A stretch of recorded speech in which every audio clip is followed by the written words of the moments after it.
जाएंगी। वो ऊंचे ते ऊंचा भगवंत गीता में गाया हुआ है, अव्यक्त मूर्ति ना। कैसी मूर्ति है? अव्यक्त भी है, माने आंखों से देखने योग्य नहीं है, लेकिन मूर्ति भी है। मूर्ति माने साकार। उसका जो सात्विक स्वरूप है भक्ति मार्ग का, वो सोमनाथ मंदिर में दिखाया गया। देखा, सुना? क्या देखा? लाल गोल पत्थर लिंग के रूप में दिखाया गया। वो बड़ा रूप है, मूर्त रूप है, साकार रूप है, और उसमें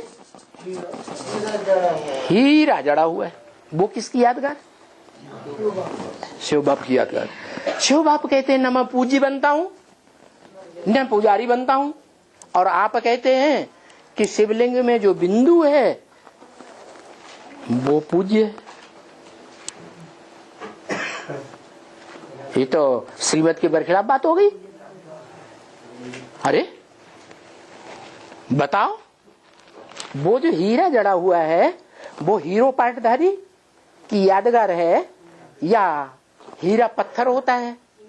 पत्थर बुद्धि की यादगार है, हैं? वो पत्थर बनता है? नहीं, वो तो किसी गिनती में ही नहीं है। जितने भी रत्न हैं सब पत्थर बुद्धि बनते हैं, हीरा भी पत्थर होता है।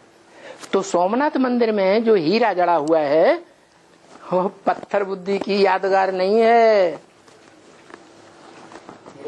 है? किसकी यादगार?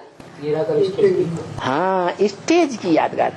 कोई ने याद करके योग की ऐसी स्टेज बनाई है पुरुषार्थ करके कि वो शिव समान निराकारी बना है और संसार में हीरो पाटधारी के रूप में प्रत्यक्ष हुआ है।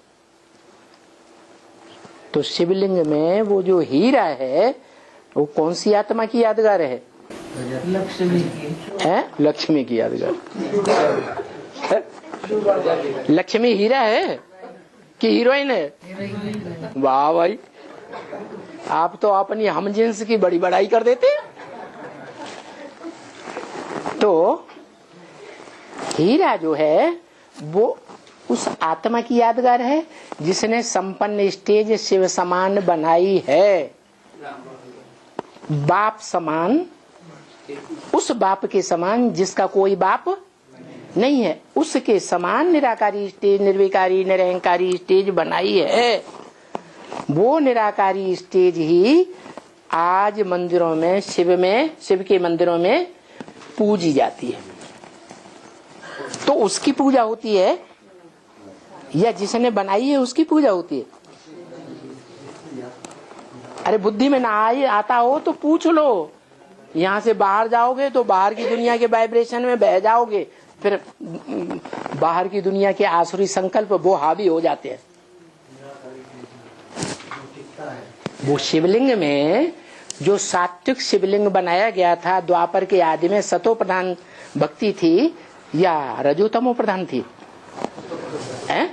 सतो प्रधान भक्ति में सतो प्रधान रूप था ना। जो सोमनाथ मंदिर में वो हीरा किसकी यादगार है? कौन सी आत्मा की यादगार है? हाँ, उस बाप की यादगार है जो बाप इस सृष्टि की सभी मनुष्य आत्माओं से मिलता है। आज नहीं तो कल पहचानेंगे और मिलेंगे भी जरूर। वो अव्यक्त मूर्ति है। मूर्ति तो है, लिंग साकार तो है, लेकिन उसमें हाथ पांव नाक आंख कान इंद्रियां नहीं है, हैं? इंद्रियां नहीं। इंद्रियों की याद ही, इंद्रियां देह का अंग है, देहभान का अंग है या निराकारी आत्मा का अंग है? देहभान का अंग है।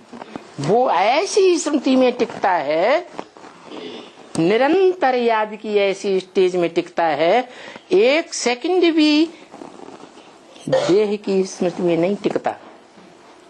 ऐसी स्टेज बना लेता है कि जो बाप कहते हैं मैं जब आता हूं तो तुम बच्चों को नंबरवार आप समान बनाता हूं।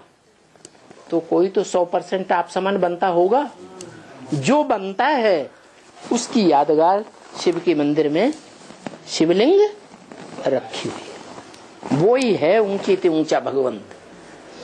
सन 36 में वो ऊंचे ते ऊंचा भगवंत नहीं प्रत्यक्ष हुआ। सन 47 में ब्रह्मा कुमारी विद्यालय बना तो ऊंचे ते ऊंचा भगवंत प्रत्यक्ष नहीं हुआ। 76 में भी नहीं हुआ। वो लक्ष्मी नारायण जो हैं मनुष्य सृष्टि के बीज हैं, लेकिन वो ऊंचे ते ऊंचे भगवंत नहीं है। हाँ, वही आत्माएं जो सन 76 से सुप्रीम टीचर के रूप में प्रत्यक्ष होती हैं, वही आत्माएं जो बाप कहते हैं कि मैं एक ही हूँ, बाप भी हूँ, टीचर भी हूँ, सदगुरु भी हूँ, तुमेव माता च पिता भी मैं ही हूँ। तो प्रैक्टिकल में हूँ या ऐसे ही हवा में कह देता है? प्रैक्टिकल में आकर के बनता है। तो सुप्रीम टीचर तो है, लेकिन क्या नहीं है? ऊंचे ते ऊंचा भगवंत नहीं है। ऊंचे ते ऊंचा भगवंत कब बनता है? जब बताया मुरली, तुम बच्चे तमो प्रधान से सतो प्रधान बनने में 40 से 50 वर्ष लेते हो, तो 76 से गिनो तुम बच्चे। उससे पहले तो तुम बच्चे किसी को कहा ही नहीं जा सकता प्रैक्टिकल में। 76 से तुम बच्चे सामने आते हो एडवांस वाले,